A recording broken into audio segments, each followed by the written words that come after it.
This week on the podcast, it's Mania weekend in New Orleans. Marty DeRosa has his first match. I call out Sid. Scott Hall calls out Grado. We meet Chico the luchador, and my mom tells us her thoughts on Scott Steiner. All right, enjoy the show. This is the Art of Wrestling with professional wrestler Colt Cabana. It's Colt Cabana. All right, how you guys doing? Come on in, sit down, relax. You're about to listen to the Art of Wrestling, a professional wrestling podcast. It's a life podcast. It's a personal journal. It's an entryway into the minds, the souls, the hearts, and the lives of the people involved in the world of professional wrestling. I am your host. My name is Colt Cabana. Yeah, I'm a man with barely any voice left, but I'm a guy who had a great time, who is willing to travel, who is very jet-lagged. I'm a convention goer, I'm a convention attendee, I'm a convention signer, I'm a conventional guy. Most importantly, though, I am a professional wrestler, and I am sitting here live in my studio apartment in Chicago, Illinois. Before I go any further, it's a fan-supported and listener-supported podcast supported by people just like you. We give it to you free of charge every single Thursday on ColtCabana.com, iTunes, SoundCloud, Stitcher, wherever you get your podcasts from. A couple great ways that you can support. Rate, review, and subscribe on iTunes. Please tell a friend, tweet it out, Facebook it out. Best way that you can support, though, ColtMerch.com, DigitalColt.com, t-shirts, buttons, pictures, posters, DVDs, micro brawlers, Wrestling Dreams, the children's book, all the Wrestling Road Diaries documentaries, and so much more. That's at ColtMerch.com and DigitalColt.com. I've lost my voice. You can tell. I mean, you can hear. I don't know if I've lost it, but there isn't much left. Wrestling, talking, hanging out, 8 hours of commentary, and just a lot of schmoozing, as the Yiddish would say. Oh, what a weekend it was. So much fun. We're going to get into it. I recorded so much stuff. There's so much to hear. It was a long weekend. Started Thursday morning at 5 a.m., all the way until Monday morning, where I am right now. I wanted to get this done because I'm going to China tomorrow, and I just felt it would be easier if I could get the speaking parts done here in Chicago before I go on this crazy trip of China. So let's get into it. 2 flights, Chicago to Houston, and then Houston to New Orleans, where I watched many fans and many wrestlers head past me in first class as they went and sat in coach. And that includes ECW legends Mikey Whipwreck and Jerry Lynn. What are you guys doing? Waiting for my bag. It should be coming. Waiting for his bag. Momentarily. No, What's the weekend for you guys? it's going to be busy. What do you got? Well, we got some merchandise signing today, and then tonight I'm reffing on, I guess he put me in the main event. I'm reffing the main event on the Wildcat show. The main event. You were proud of that. No, I wanted to be on first. That was like Dennis Stamp being like, I'm reffing the main event. No, I wanted to be on first. One and done. He's upset he's on Dreamer Show, and that show starts No, I'm not at 11:30. upset I'm on the show. I was just you're like, upset. It's 11:30. his show don't start till 11:30 at night. It's past his bedtime. Oh, yeah. I mean, in reality, it won't start till midnight 30. Right. So I'm going to beg him to put me on first. Okay. Reffing or working? Right, reffing. No more working. No. I could be paralyzed. That's I get a lot of people asking, when are you going to come back from retirement? I go, never. You have a ref shirt? Yeah, I've had one in my bag my entire career. Really? Yep. Come on. Because you never know. Yeah, even when you're wrestling like Rob Van Dam and stuff? Yeah. I've kept it Maybe in my they'll bag. change it up tonight. My entire career, I've had a ref shirt. That's so funny. Yeah, I got to be prepared for everything. I even had to, one time, when I was doing squash matches for the AWA, I did a house show up in northern Minnesota and set up and tore down the ring and stuff and had a match, and they needed an extra ref, so I reffed Judy Martin and Wendy Richter for Vern, so you never know. You never know when you got to be ready for something unexpected. Great words by Jerry Lynn. Never have truer words been spoken. As I got to the Sheraton Hotel on a Thursday, I was going to go wrestle at the SuperCon Thursday night, but before I did the SuperCon, I was asked to do a favor. High Spots, the same company that has sponsored this podcast basically since day one, are the company behind Wrestlecon, and essentially it's Michael Bakikio. He had rented out the Sheraton, I think a year in advance, but so had the American Marketing Association, and they had a conference, and they also wanted a keynote speaker.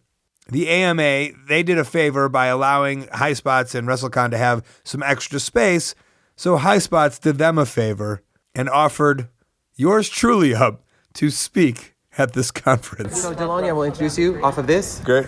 So we'll read this. You get to come on stage. We'll welcome you from that. Okay. And you talk as you want. Wonderful. Okay? The clock will be up here, so the screen that has well, you'll see a clock won't be there. The screen will have a big clock. Great. I think when you get down to 3 minutes, it'll be yellow. When you get down to 0, it's red. Okay. And And then the lights go off. Yeah. Then we come up, we yank you off. Okay. And you can kick the shit out of us, but don't do that. But try to wrap it up, because we got to try if we can stay on time. Tight sketch. Now, do you want? I know you got something else after. Do you want to meet the kids after? So this Yeah, I'm thing should be happy over by to. 7:30. That's. I asked him. Yeah, I think it's more than enough time. So And I went up. What are you thinking? Like a little crew? No, over 1,500 college students. Just this giant room with all these people looking at me, and I got to do a solid 15. That was my set for the night. That was my comedy set. 15 minutes for 1,500 kids. Was I nervous? Not really. I had done something like this at the Do Lectures in Wales last summer, so I was going to kind of do the same exact thing. More inspirational, if you will, but there is a lot of marketing behind my my savviness or whatever it might be. I don't think on purpose, but that's the way it kind of happened in my life, and that's the story I went to go tell on stage in front of these kids. So we have a huge surprise. Everybody knows what's going on in the city this weekend, right? Anybody know other than us? WrestleMania, right? WrestleMania is going on this weekend, and we are honored to have our own small piece of that action right here tonight with us. So, if you will put your hands together and help me welcome Colt Cabana.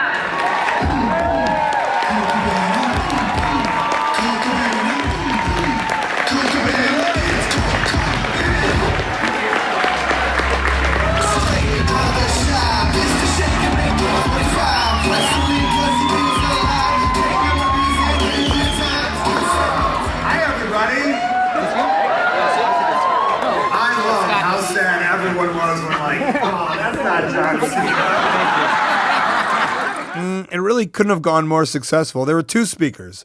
There was me, the professional wrestler, who does a podcast out of his apartment in Chicago. And then there was the guy who invented grips, the thing that you put on the bottom of your shoes for basketball. And if that wasn't enough for him, he then went and also invented the Mission cooling towel. And he was just talking about how he marketed these things, brought them to life, using all these SEO and smart words that I don't even know what he was talking about. And that, I think, was the fun for me. Two success stories, I think. This millionaire who told me he lives in both New York and LA, and old Colt Cabana shipping out his t-shirts from his apartment. All right, I had to leave, and I had to start my wrestling weekend that night. Headed over to the Sugar Mill, where everybody was. This was the Wrestlecon Super Show. And right away, I saw Jeff Cobb, and I knew he would be the best person to explain the hecticness that was going to happen that weekend. Thursday, I did Wildcat, 6 o'clock here at the Sugar Mill. And to close out the evening, Wrestlecon. Okay, tomorrow? Friday, I will be at Progress at noon. Then I come back here to RevPro. And then finish out the night, Lucha Underground versus Impact Wrestling. And then Saturday? Saturday, I start my day with some pancakes and piledrivers. Then I head over Then I head over to Progress for 12. I'll probably later on in the card, hopefully, and then finish up my WrestleMania weekend with CZW. So 3 shows every day, 2 shows today. Yeah. Do you dread this? Or are you No, I can't, God, no, it's not fun. dread this, but 3, come on, 8 shows? Realistically, I don't know what I got myself into. I should have said no, but when I got offered the Ishii match, or Ishii and Suzuki match, I can't say no to that. Yeah. So I said, It's one of those you just wait till the weekend's over and then you'll be able to Oh, yeah. relax. When I get back on Sunday, I'll probably just sleep and sit on my underwear on my couch all day. So you're going to sit on your underwear? Why wouldn't you wear the underwear? So I don't sweat on my couch. Oh, smart. Wrestlers from all over were coming, and just all my friends were just around, and I just broke out the recorder and talked to everybody. Here's Jack Evans, who was sporting a brand new haircut. Did you lose your hair in Mexico? I did, but in November, and then it grew back, and I just didn't want to deal with the gel and stuff, so I just shaved it off. Did you get the big money match? Yeah, but then I just reshaped it for nothing. What do you get paid for that? Can you tell me? On the record? Ended up, it was supposed to be a couple thousand, and I got 1,000 extra. 1,000 extra on top of the couple thousand? Yeah. That's all right. Well, when you're living in Mexico, that's amazing. That's a house. Oh, well, not that far, but a house down payment at least. Because you hear stories about, like, why did they... Was it a big match? Yeah. It had, like, months build up and everything, Okay. and then we were main event of this Tijuana show that was their... I can't remember what number anniversary. Yeah. 8th or something. And you lost. Yes, I did. Pathetic. Yeah, I know. I don't even want to talk to you anymore. Well, So you grow your hair back out? well, thanks for inviting me on the podcast. Yeah, you're welcome. I did not have a match that night. Wink. The Mexicools, Psychosis, Super Crazy, and Chico El Luchador, who were managed by Juventud Guerrero for some reason, I will not speculate, but the Louisiana Wrestling and Boxing State Commission apparently wouldn't give him a license. So he brought them to the ring, and on the other side was Jason Cade, Matt Classic, and good old Teddy Hart. The match? Not the greatest, but Rocky Romero just happened to be there hanging out, so I asked him if I could meet the true legend of the wrestling world. So we're here with two people, which is kind of weird. I've never met this guy before. Hey, Chico, how are you? Oh, hello, senor. How are you doing today? What a pleasure it is for you to meet me finally in the flesh. I'm sorry, a pleasure for what? For you to meet me in the flesh. You're just going to say that? Is there something wrong with my English? What are you talking about? Rocky, can you explain, Chico, I think that, choice of words that you're using? Yeah. What is the problem? You are saying that I... Okay, this is... You're saying that I have a problem with you? Or you have a problem with my accent? No, I mean, Colt is... English? Colt is fine. You've been hanging out with Chico? Is this your new buddy? I don't even understand. He's my hero. Yeah. I mean, just like he's been a hero to millions worldwide. Right, but I mean, we've shared locker rooms. You were one of the first people ever on this podcast. Right. And he's never been around. Well, he's always been working in the major leagues. That's what I'm saying. You know? Well, I mean, you even said on the documentary that I invested basically my whole life savings into this documentary to bring the true story of this legend. Right, but you're just here like because you know Rocky has money? Is that what it is? That's like an old school kind of... No, it's not kind of one of those mark wrestler relationships. I would never take advantage of a fan like that. Right. Or somebody. It's just, I know what a pleasure it is to Rocky's spend not 5 even minutes with you. Rocky's been in the business for 20 years now. I know, but this is my hero. I mean, this is the guy. You got to understand that. Okay. I mean, you've got a guy. Who's your guy? It might be that guy, Matt Classic. Yeah, Matt Classic is obviously a hero, and he means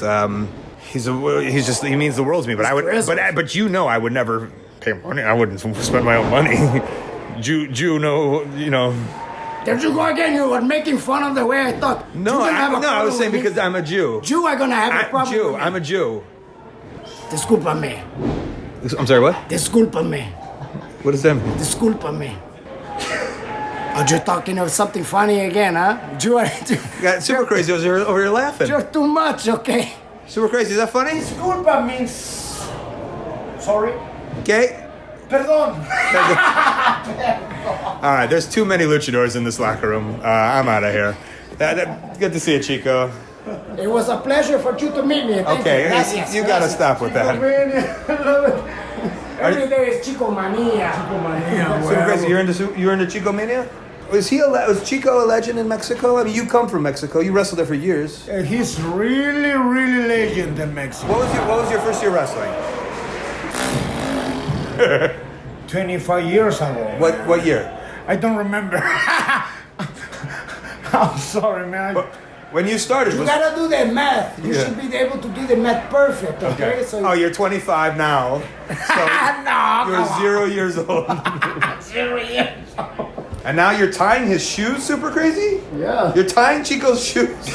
It is the respect that people have for me all around the world. It's my senpai, bro. Yeah. I am a senpai to many. To many. Super Crazy's been in wrestling 25 years, and he's tying Chico's shoes right now. This is one of the craziest things I've ever seen. The next morning, it was an early wake-up, head downstairs to the convention, and get ready for a week of madness. Friday, Saturday, Sunday of convention madness.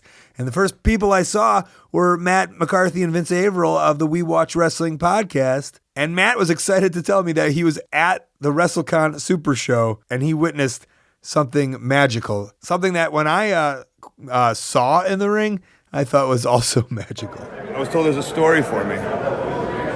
Also, can I have a sticker for my bag? Yeah. Awesome. My WrestleMania moment was last night. Okay. At the Super Show when Teddy Hart was no longer the legal man, but he tried to tag in Matt Classic. You were one of those people that appreciated what happened. Full out appreciated everything. I heard a pocket of people laughing, and I'm glad it was you, because that was the only reaction in that whole match. Thank you. Teddy Hart tags out. Yeah. Does a double team with Jason Cade. And then he tries to tag Matt Classic back in, right? And I see Matt, and then I see a conversation. And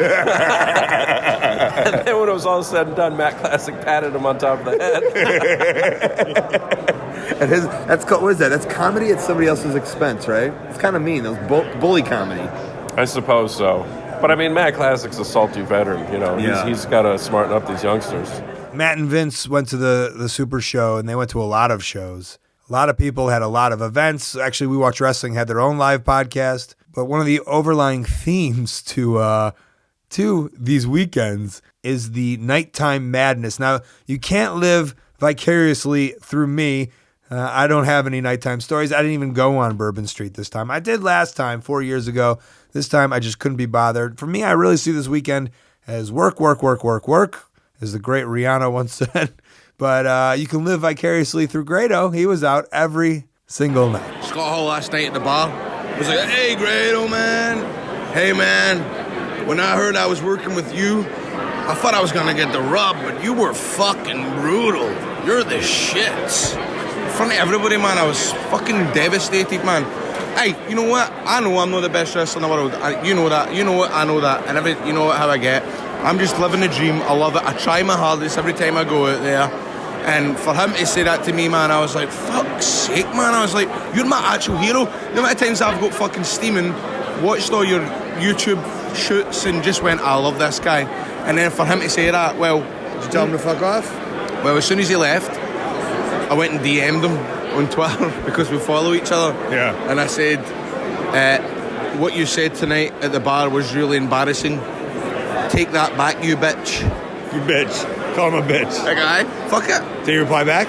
No, I never replied it. But I've still got that fear stage where I'm kind of like embarrassed to check if he's read it. Right. You're not there yet. Aye. Got a couple drinks in you, and then check and see if he's slid back into those DMs. Well, what do you think about that? I mean, I would be like, hey man, that's mean, but like, I feel Scott Hall's notoriously been kind of like a bully over the years to people. That's kind of his thing.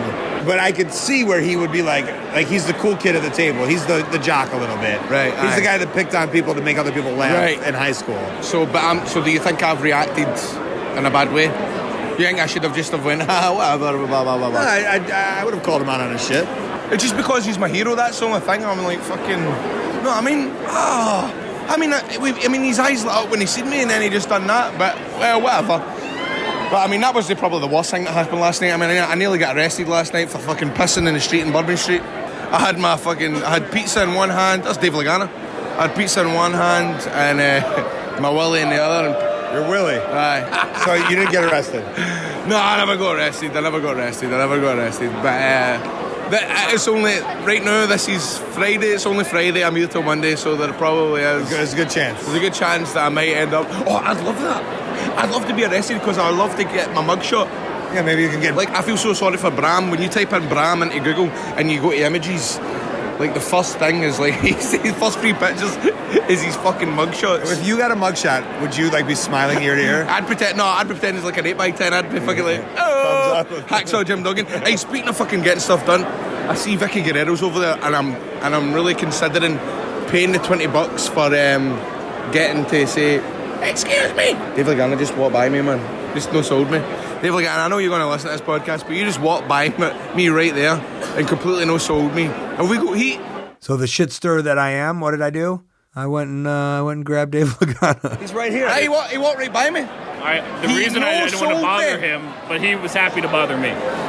But I mean, before you said you asked if he got heat. Now you can ask him right in person. Have we got heat? Well, he just said he wanted to wrestle for the NWA World Title. Yes, and I said, politicking great. And it was so much politicking. And I said, I'm not doing the job. We're changing his name to Grado Trump. I'll take that. That's good heat. He's a good promo guy. All right, he guys. is a good promo guy. He's a good promo guy. I just want to make. I am not. If I work for NWA, I'm winning the belt. All right, I just listen on the record. I just want to make sure you guys are cleared up and you're friends now. Oh yeah, he also took my wallet. So no, he's not fucking getting away with this. I might be there. You can't talk behind his back anymore. Put the title on me. Put the title on me.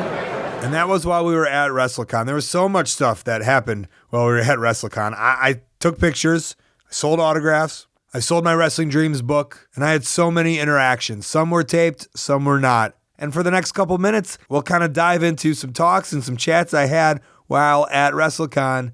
And who better than one of the staples of the convention scene? You'll listen to him. You might not know exactly who he is, but as you get into it, you'll be like, oh, yep, I got it. It's the one and only Todd Fulkerson, or as Terry Funk would call him, Todd the Bod. You're infamous on the internet. What would you say? For which reasons?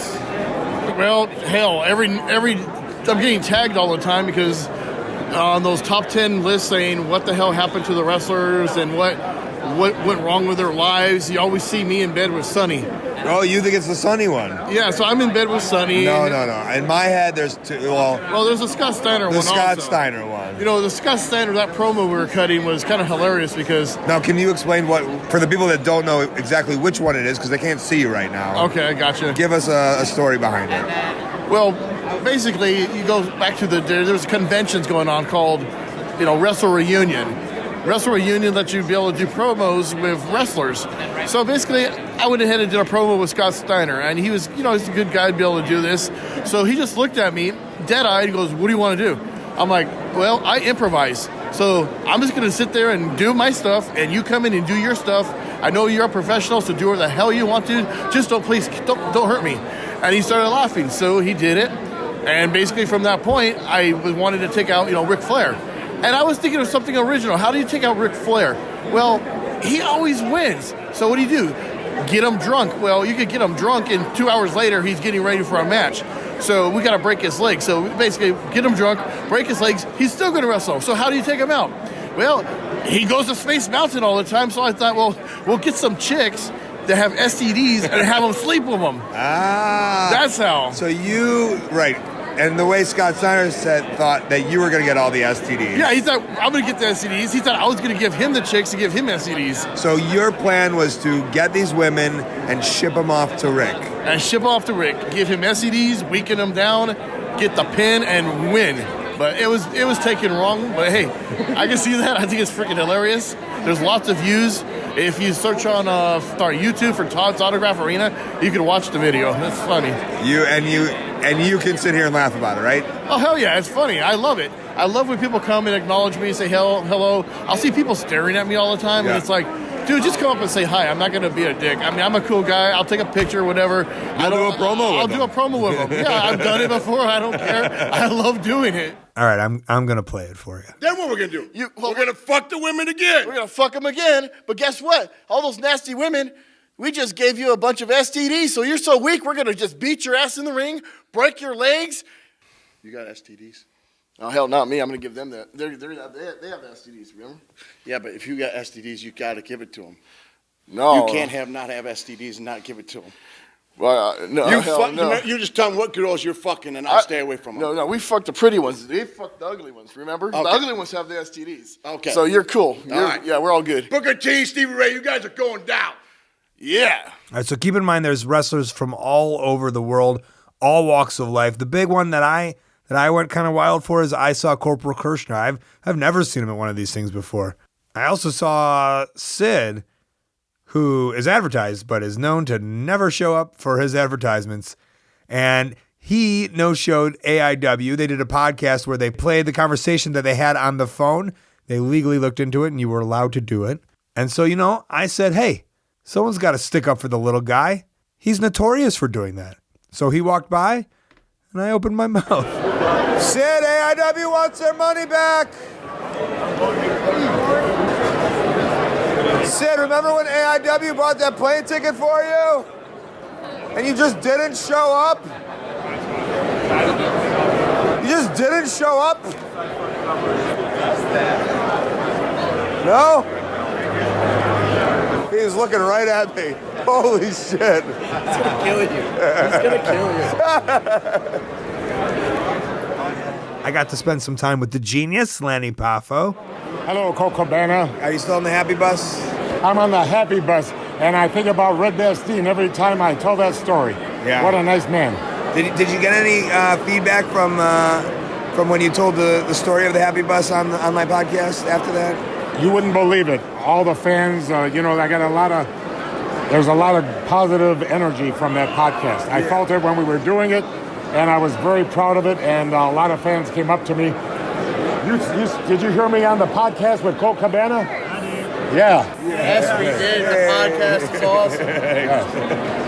I thought it was a story that, like, I remember I told you, like, it was something you just kind of glimpsed over in an interview a long time ago, but it really stuck with me. And so when I kind of threw it out in the world through you, I still hear from a lot of fans who talk to me about the happy bus. Red Bastien told me, the reason I like you, Lanny, is because you're always so positive, and you've got the exuberance of youth, and that's why I want to ride with you. I ride with these other guys. It's all negative. Right. And he says, well, actually, the only reason I was positive is because Red was in the car. So sometimes I can be really gloomy. Oh. But if you got a choice, why not take the happy bus? The price is the same. There you go. Amazing. Lanny, great to see you, buddy. Thank you, Colt. Yeah. Mick Foley is heading on tour. He's going to do a signing at 1 Hour Tees in Chicago, and we were talking about it, and I said, hey, you mind if I turn this on and we could chat about comedy a little bit? And we did. We toured. Yes, we didn't tour. You toured. You allowed me to be with you. No, we were the double bill. Okay. We were the, what did they call it? Like Total Extreme Comedy? Yeah. And right at the beginning, I'm like, I don't really do extreme comedy. No. Like, it was never like a great fit. But one of the things that I learned from that experience, you get out there, you tell stories, and like I was doing what every guy does, which is talk about his genitalia, because you're allowed to do it in public. And I remember an article that came out and talking about the tour, and you were like, Mick likes to go all kinds of places. I feel like the audience is there to hear wrestling, and at the time I was like, no, they want to hear me talk about social issues. And then you eventually come around, and I was just talking a little bit earlier, when I went to the Montreal Just for Laughs festival, I realized, man, there's like 200 funnier guys than me in this hotel with decades of experience, and it's like, why are you chasing away the people who are most likely to want to hear you? Yeah. So what I said stuck with you a little bit. It stuck with me, and there was a couple of things. It's funny, the things that make an impression. I remember you wrote me. You wrote me a really nice note about what being on those shows, and it kind of helped you out. And, and I'm glad to see you're doing great. I always thought that the guys who took a pass were making a big mistake, that one of the most difficult things to do is to connect with a different audience every night, where you don't have that kind of Pavlovian, reaction to the music. And I was like, here's my opinion. It differs from yours, but I always felt that way about you. But it's great to see you. Every time I come to Chicago, I see you on that billboard. It's like there's more than one way to get over. I appreciate that, man. Great talking to you. Thanks, Colt. At one point, One Man Gang walks up to my table. He goes, hey, nice to meet you. And I go, sir, you don't know who I am. He goes, you're Colt Cabana, Ring of Honor. And my mouth dropped to the floor. You just don't expect it from these guys. And I was such a huge fan of One Man Gang. And to hear that just brought the biggest smile on my face. And I had to run over and I had to talk to him. I just want to tell you, that meant the world to me when you came up to me. Hey, no problem, Mr. Colt. I'm such a big fan of yours. Well, I appreciate it. I'm a big fan of yours. And that you so many times, like our generation, and maybe you felt the same way, like in your generation, but like we just assume that the ones that we watched before are just like, well, they don't care about what's going on underneath us. Well, I'm not saying all guys, but I try to keep up with what's going on the best I can, and if I see somebody out and about at one of these conventions that I want to say hello to and tell them I enjoy their work. Yeah. I don't see anything wrong with it. No, it means the world to people. Some guys won't do that. Right, of course. But, I'm just a wrestler, man. I got a lucky break in life. I got to do what I love to do, professional wrestling for many years. And I wrestled in the era, where it was territories and everything. So I was the luckiest man in the world. And, it's just, all I was a wrestler. I'm a regular dude otherwise, and being a heel my whole career, I never got to interact with fans. You know, especially in territory days, Yeah, we for weren't sure. allowed to. You know what else I had to do besides run over and talk to him? I had to ask him. If he had done a long-form podcast, this would be the first thing I'd talk about. And if you don't know what I'm talking about when I'm asking him this question, go on YouTube and find it, because it's brilliant. There was a spot with you and Boss Man versus Hogan and You ain't Savage. even got to tell me what it is. You're asking about the fall through the rope. Yeah. That was totally an accident. I just missed the rope. Was it like a level of embarrassment or? It was a level of being knocked out for about 10 seconds. Oh, it did you in, huh? Yes. Holy shit. There's no pads. It was concrete. Yeah. You know, it's before all the big padding. So about 10 seconds, Slick come running over and said, "Hey, man, you okay?" And blah, blah, blah. It was live TV, you know. And were you getting ribbed for that afterwards, or? Not at all. No. Not till recently. But I meant the boys. Were they giving you shit? Not at No, all. No. Concerned maybe more. I'm the only asshole not making a joke. No, of not it, but- you. I mean, nowadays people ask me about it constantly. Okay, they do. All right. Because they think it was part of the match. Yeah. No, I didn't think that. No, I'm thinking as a wrestler. Right. But yeah. I'm just like, fuck, No, man. it was a total accident. I hit my head on the concrete, straight back. Yeah. Smacked it. I was out for like 10 seconds, you know. This is before all the concussion and course. stuff going on. And Slick woke me up, man. You gotta get up, man. You were on live TV, and I kind of dazed and come to, you know. And then Hogan was kind of peeking over the corner, you know, at what's going on. Yeah, you see the clip. You can see him. Yeah, then, you know, I finally worked my way back and was able to finish the match. You know? But, no, it was probably worked the next night, right? Worked the next Yeah. night like it was nothing. You know, Amazing. we didn't have a choice. Right, of course. Legendary clip. Yeah, thanks. Not for the right reason. Thanks. That's like Shockmaster Tugboat over here. No, he takes the cake on it, right? But now it's a legendary thing. For Everybody sure. that comes over there wants that Shockmaster, Yeah. you know, so. Again, nice to meet you. All right, Mr. Colt. Thanks for being awesome. Not at all, man. Appreciate It's a it. pleasure meeting you. Pleasure's all mine. You take care, stay safe, stay injury-free. Yeah, not going through those ropes, man. Those were just some of the fun conversations had at Wrestlecon with new friends, with old friends, with an enemy. Although that Sid thing wasn't much of a conversation. But another show that I had was with Pro Wrestling Revolver and AAW, and I think Fight Club Pro was involved in this promotion also. It was called Pancakes and Piledrivers. It was going to be a special match. It was Joey Ryan and the Session Moth from Ireland versus myself and stand-up comedian Marty DeRosa. Friend of the show, friend of life. And I don't know, about a half a year earlier, Sammy Callahan came up to me. He said, "I want Marty to wrestle. I think it'll move tickets." And a lot of me was like, I don't want to leave WrestleCon. But then the other lot of me was just like, I know Marty wants to wrestle. I know this would be a dream come true for him. So how can I pass this up?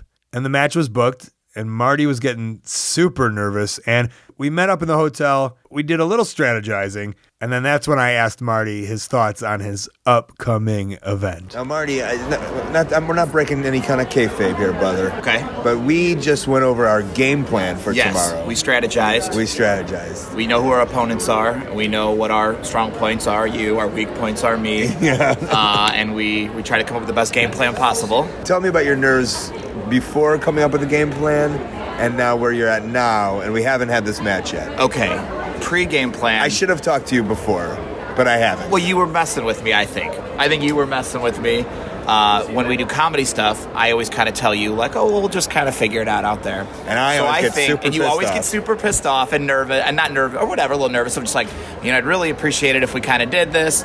But I'm confident in my skills. And it always works out great. On stage, it always works out great. You always do great. I'm always like, I feel like we have great chemistry, so it always works out.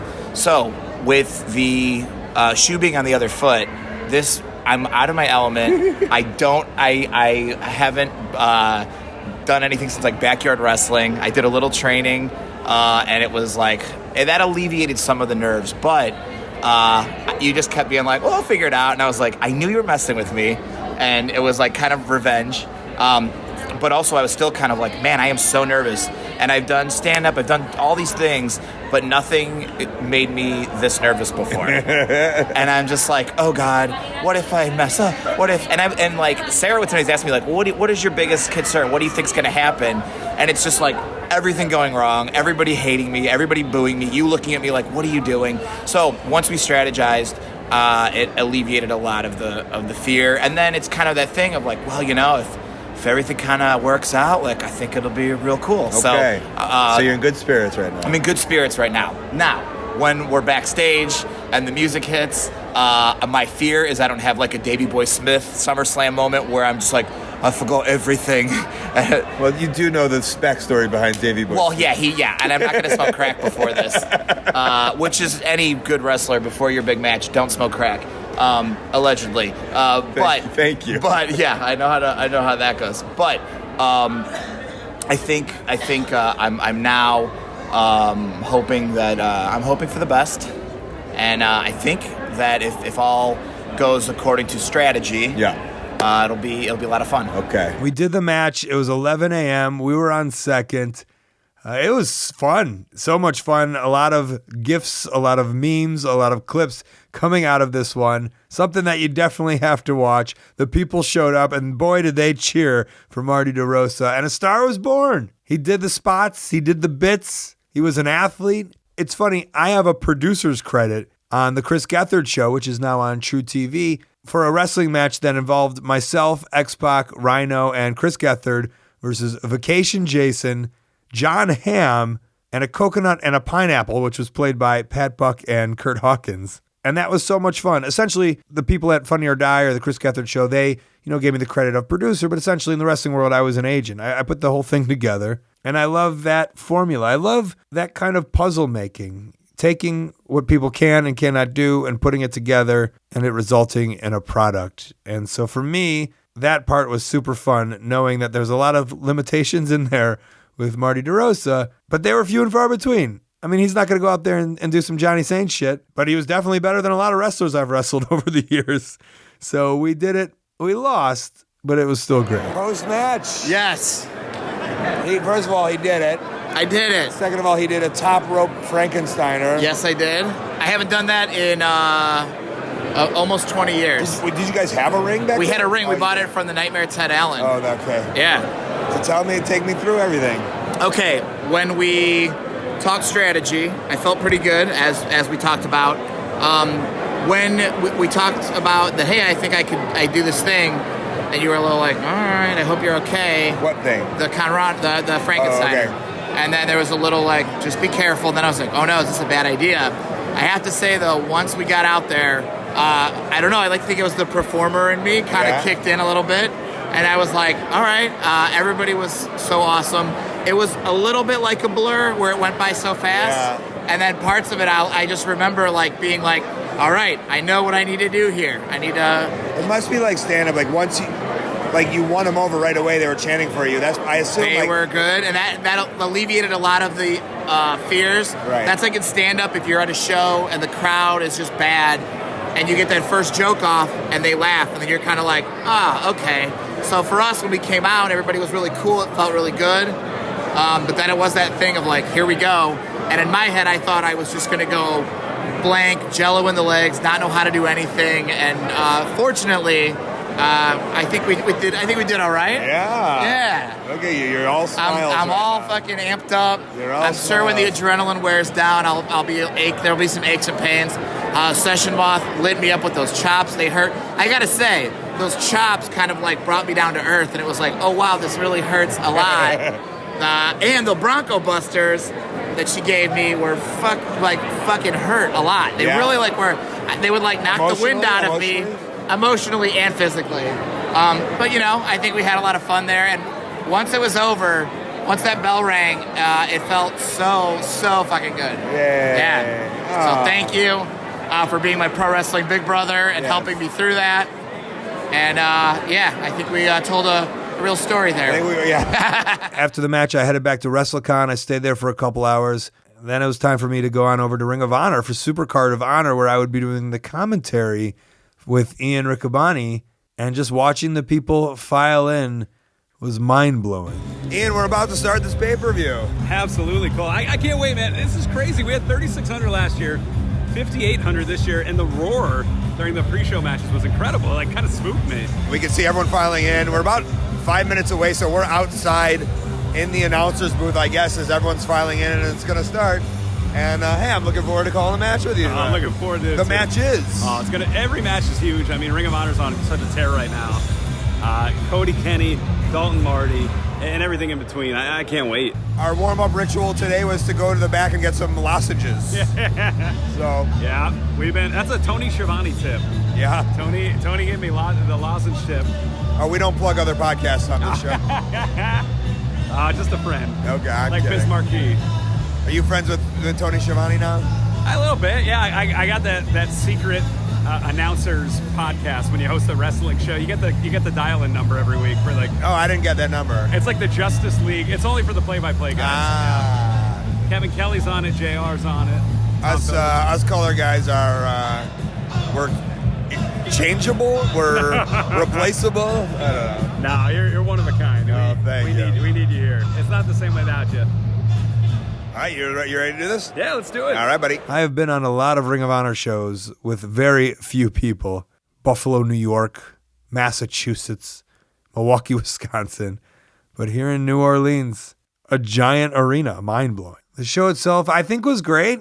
I know there were some problems with the Honor Club, and I know people are tweeting me while the show is happening to fix it. I mean, I don't know what I'm going to do. I understand the frustration, and I don't know. I'm not the one to blame. There's a company who's responsible for that. I'm responsible for talking. And as you can hear my voice, that's what I did all night. And I think I did it pretty well. And it was a long one.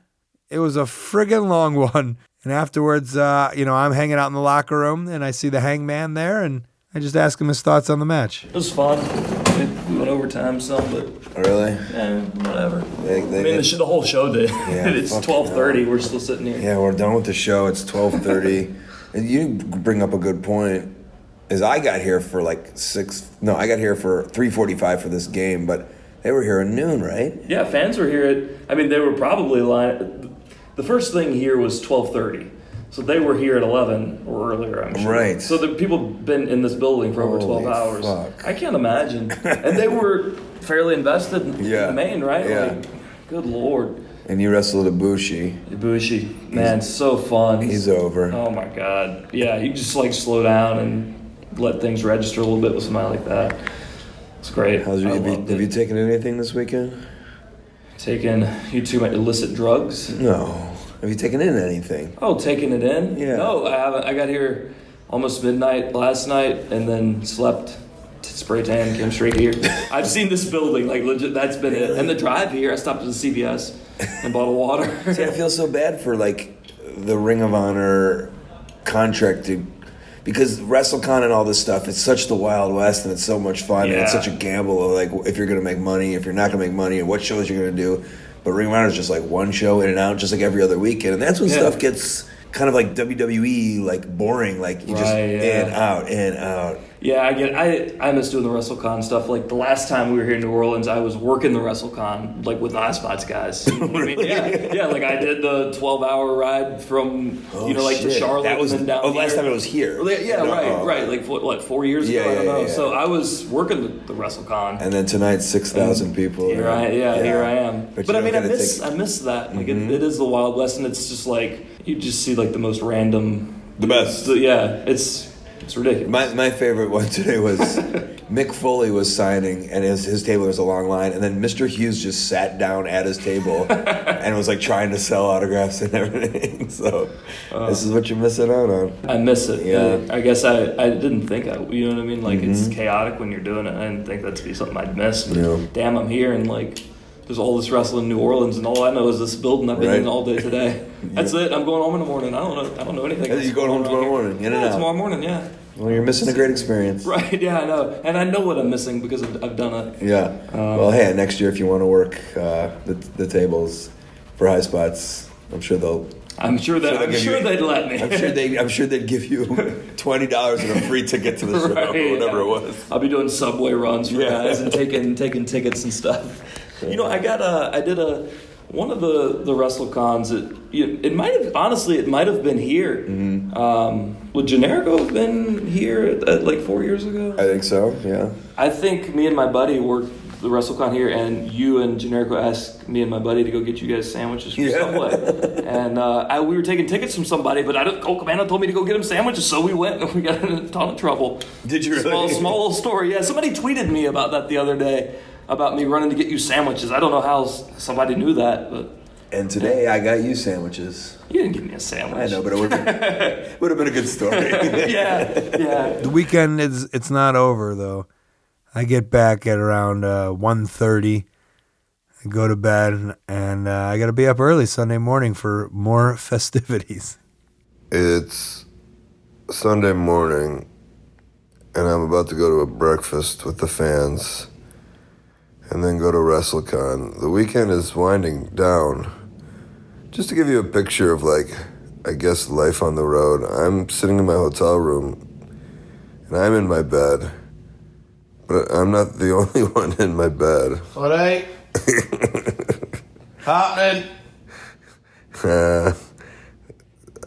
This is just life on the road, which makes it just sounds like, oh yeah, we just all just bang each other. But Grado needed a room, and I had a king size bed, so we split a bed this week. How was I as a bedmate? Oh, brilliant, perfect. I realised yesterday you were struggling quite a wee bit to get to sleep, but you told me it was your jet lag for Japan, so I could understand. So I felt a bit of sympathy for you. And obviously, every time being a bedmate, you need to be paranoid in case, how the etiquette of being a bedmate. How many times you need to go to the toilet, how many times you fart. Yeah, I thought we were both with great etiquette. We both hugged the corners of the bed. Yes. So we could have squeezed 2 more people in this bed, I think. Well, there was quite a bit of space in between. Hey, you're invited anytime. Oh, thank you very much. I really appreciate it. It was one of the nicest things that anybody has ever done for me. Yes. Thank you very much, Colt Cabana. I'll be nuts. I have a wonderful breakfast. I sit at a wonderful table with a lot of great fans. I go upstairs with Marty to a hotel room where we film Poppin' Dogs and Something Hogs with the best friends. Stone Cold Steve Austin is in the room next door hanging out with Kenny Omega and Kota Ibushi. And in my head, they're also doing a High Spots DVD series for their network. And then we watch WrestleMania. Let me tell you how much more fun WrestleMania is when it's a 9-hour show if you're in a room with funny people who really don't care that much and just want to make each other laugh. And that's what we did. It was a room full of comedians and wrestlers and like-minded people trying to find the funny in everything and anything, and that's exactly what happened. And if you're trying to picture it, just imagine the jokes that went down when that little boy tagged with Braun Strowman. It was about 12 straight minutes of jokes and bits about this poor kid. And that took me through the night. It's 5:40 in the morning. And I'm about to head to the airport to fly home.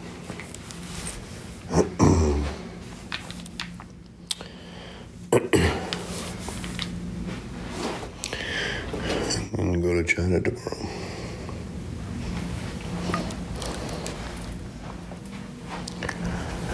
I'll say goodbye to Grado. All right, big man. Are you away? All right, big man. Are you away? I'm away. What time is it? 5:40. Fuck. You away? Oh, thank you very much. Are you naked? No, I'm not completely naked. Not completely naked. See you, buddy. I love you. Yeah, always real big man. Thank you for doing this for me. All right. Thank you so much, right? We'll see you the next time. I'll see you soon, right? See you. Thank you for letting me stay here. It means so much. Thank you. Of course. Goodbye. Take care. Watch out. Off to the airport, sleep on the plane, get home, edit the clips, put in the podcast, go to the gym, do some shopping, do some laundry. Ask your mom to record a segment where people can ask her questions on Twitter with the hashtag AskCabanaMom. And I did. I made her watch a Scott Steiner clip. He was there. He was a couple seats down from me. So scary. And I know he's a sweetheart, but so scary. I'm so scared of him. And we're going to hear what my mom has to say about him right after those plugs and upcoming events. All right, the best way that you can support ColtMerch.com, digitalcolt.com, Twitter and Instagram at Colt Cabana, Facebook /AOW Podcast, also /Colt Cabana, my storytelling podcast, Pro Wrestling Fringe, plus past archives of this show. They're ad-free. The classics are all there on StitcherPremium.com /Colt. Use the code COLT, get a free month. ColtWrestling@gmail.com is my very public email. Maybe you're a promoter want to put me on your upcoming show or convention. You can be documented on this very show. I also have a YouTube channel. I also have a website, ColtCabana.com. That's where I got a P.O. box. You can send me something fun. Upcoming April 14th, Wenzhou City, China, HollywoodWrestling.com. Thursday, April 19th, Milwaukee, Wisconsin, Facebook/ICW Milwaukee. Friday, April 20th, Milwaukee, Wisconsin, ZelloPro.com. Saturday and Sunday, April 21st and 22nd, Dallas and Denton, Texas, ImperialWrestlingRevolution.com. Friday and Saturday, April 27th and 28th, West Palm Beach and Lakeland, Florida. I'm doing commentary, ROHWrestling.com. May 4th, that's a Friday, Brooklyn, New York, WrestleProOnline.com for the wrestling. May 5th, I'll be doing a training camp. If you've had some training before, come get some more with myself, Tom Pritchard, Pat Buck, and Rip Rogers. That is also WrestleProOnline.com. Saturday, May 19th, Nashville, Tennessee, Facebook/OverdrivePro TN. Music, as always, is by Superfun Yeah Yeah Rocket Ship. Podcast cover art design by Jimmy Lee. Photo by James Musselwhite. Huge thanks to everyone who appeared on the show this week. Jerry Lynn, Mikey Whipwreck, the crew from American Marketing Association, Chico, Rocky Romero, Jack Evans, Jeff Cobb, Matt McCarthy, Vince Averill, Grado, Dave Lagana, Marty DeRosa, Lanny Poffo, Mick Foley, One Man Gang, Ian Riccaboni, Adam Page, and Todd the Bod Fulkerson. Huge thanks to our sponsors, highspots.com, the VOD service where you can get those poppin' hogs with the best friends. Also some $5 wrestling, AMA knee pads, gear, mask, wrestling ring, and so much more. 1 Hour Tees, they help run Pro Wrestling Tees. That's where you can support your favorite independent wrestler directly or come into their shop located in Chicago, Illinois. All right, now send it over to my mother. Again, just tweet over hashtag AskCabanaMom and she'll answer a question just like this. Your thoughts on Scott Steiner. Hello, it's Mama Cabana from her studio apartment in Scottsdale, Arizona. I'm a Mama Cabana now, but I was young once. And Scott Steiner, with your big arms and huge body, you are totally unattractive. You remind me of someone who's narcissistic, arrogant, a bully, a know-it-all, and intimidating. Why do you always think you're right? You wear that gold mesh headpiece? You must think you're married to Cleopatra and sailing down the Nile River to your next wrestling match. You claim you had sex with more women than Wilt Chamberlain. How many had to sign a non-disclosure agreement, or did you pay them off? With your University of Michigan education, I thought you'd be a CEO of your own wrestling organization by now. What was your major? Certainly not communications. With having to have all those women constantly surround you and being so braggadocious, you probably lack self-confidence, and that's how you come across to me. I don't mean to bash you, but with so many great-looking wrestlers on the scene, you just don't make my top 20, or 30, or 40 for that matter. Thanks, Mama Cabana. Thank you, Mom. I love you. So well put together. This has been The Art of Wrestling for Colt Cabana. I'm Colt Cabana. Thanks.